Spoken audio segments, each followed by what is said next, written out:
O'clock in the morning on the 5th day. We're headed to Atlanta now. I'm just leaving Pensacola.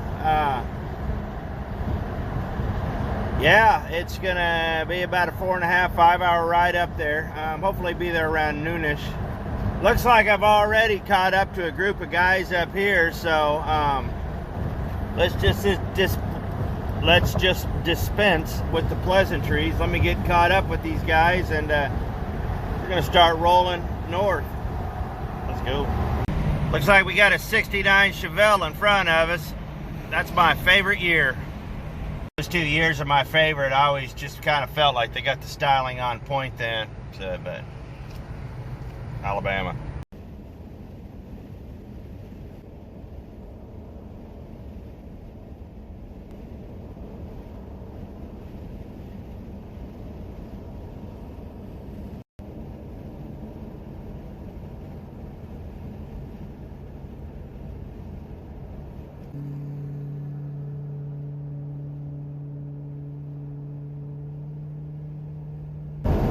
That Impala sounds incredible. I wish you could hear it in person.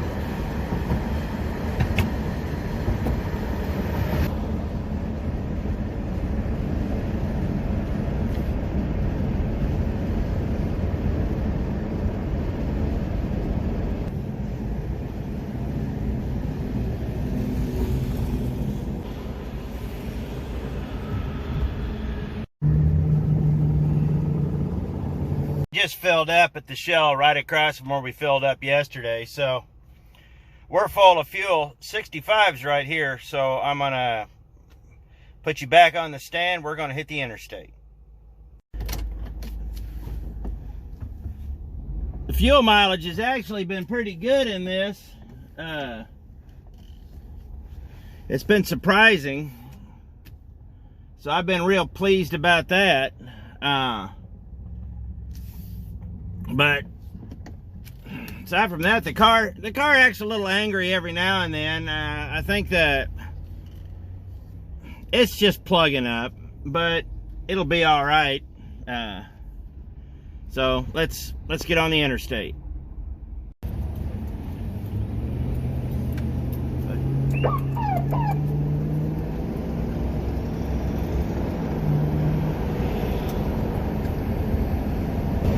What can I say? Kids love a cop car. What I've noticed is that when you fill this thing all the way up, it tends to surge, which tells me the tank isn't venting properly. The evap system is starting to plug up. So that will have to be addressed when I get home. Truthfully, I should have addressed it before now, but, well, I didn't. Much like the air conditioning. So let's get up to Montgomery.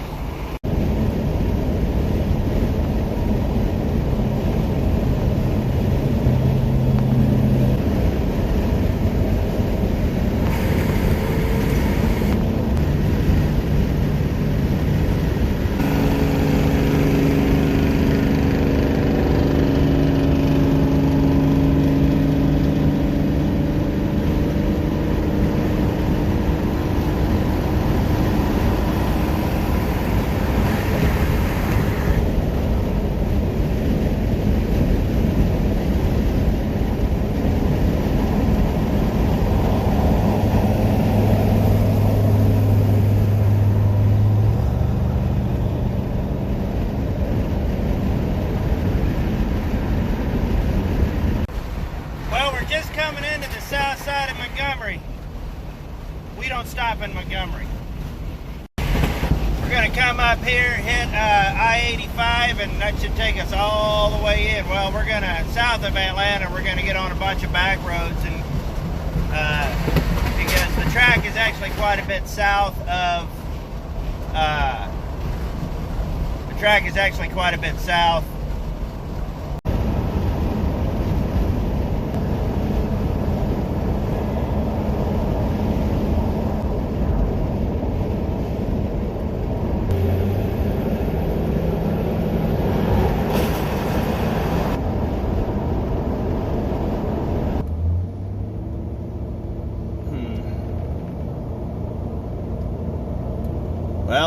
This couldn't get any worse.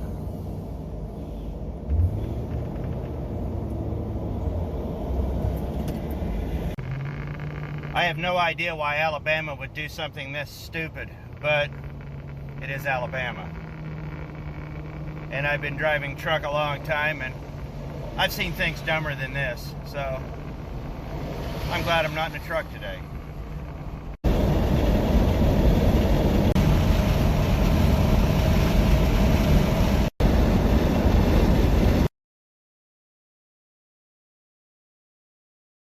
His face in the mist. He lashed out with his... The gas stop, 38.57, about 8.7 gallons. Inside Georgia right now, so I gotta get back on the interstate, just right over there, but I wanted to fill up. I've been sticking to basically one brand of gas station the whole trip, just to see how that works. So we'll see if the air conditioner will work. And then yeah, I don't know, I just wanted to see if that would do anything. And I threw an O2 code yesterday, but I cleared them out and put some engine cleaner in there, and the light hasn't come back, so I'll just run and see how it goes. So we got to turn off on the back roads up here, so let's get to Atlanta.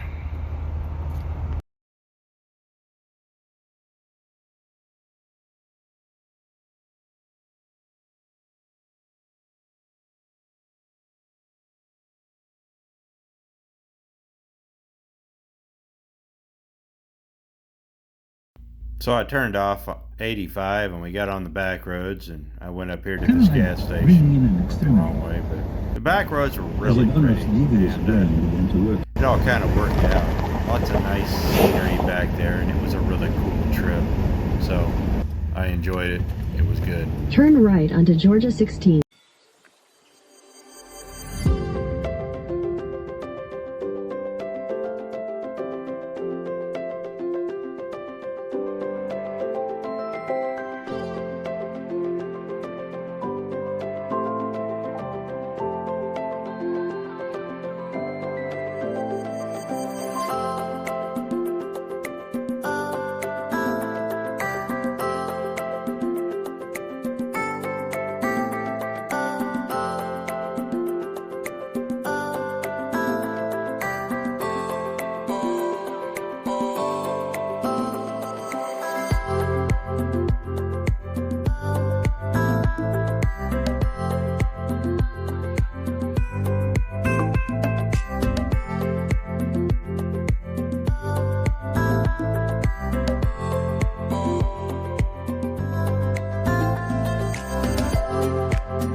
So we made it to Atlanta Motor Speedway.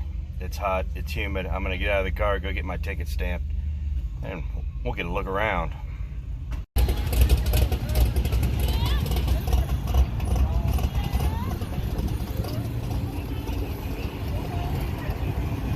Final stop, and a lot of people are just packing up they got their long haul plaque and they're going home, but weather's tolerable. I'm gonna look around for a little bit. They got drag racing going on, but there's something interesting over here. Oh, and a lot of this will be sound bites because they have music going on and I don't want to get flagged again, so sorry. Once I got there, the infield was pretty impressive. There was a lot of neat cars, like this A-Team van. That actually was pretty neat. It was all decked out. This Pacer was goofy. He did the long haul, so that was kind of cool.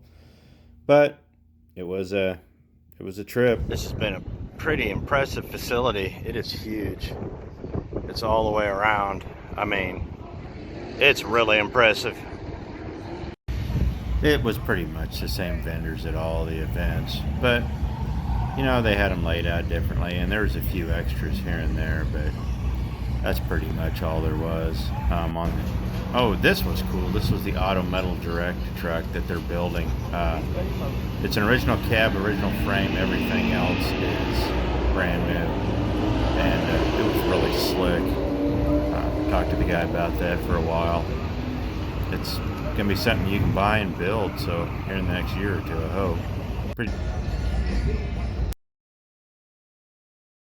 The drag racing was pretty fun.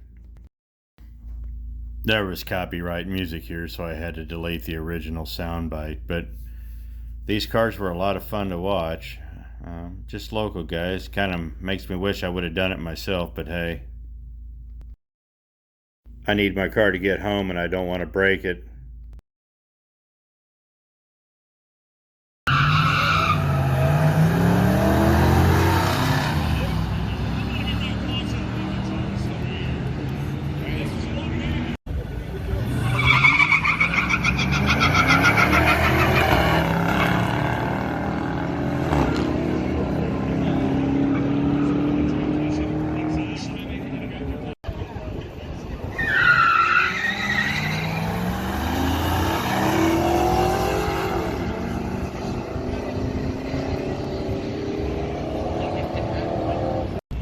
There's a pedestrian tunnel here under turn 4.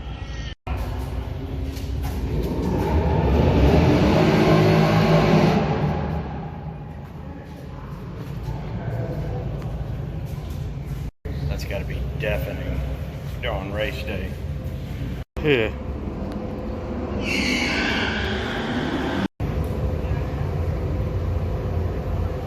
Wish we could get up near the fence, but this is as close as they're letting you get. That guy's over there getting ready to... Nice. Well, I've never been to a NASCAR track before, and this is impressive.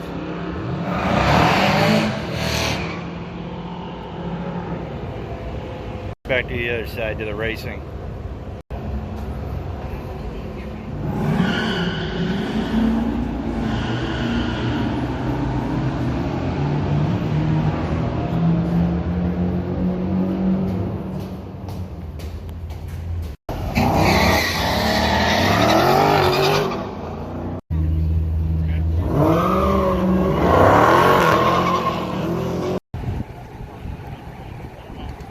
So as I wandered through the midway and looked around, there wasn't a whole lot new from the last few stops, but it was all still pretty neat stuff. And, you know, the trucks out there and the cars and all that, and I just kind of wandered through it to see if there was anything new, but for the most part, a lot of the guys had already, they just came in, punched their card, got their plaque, and left.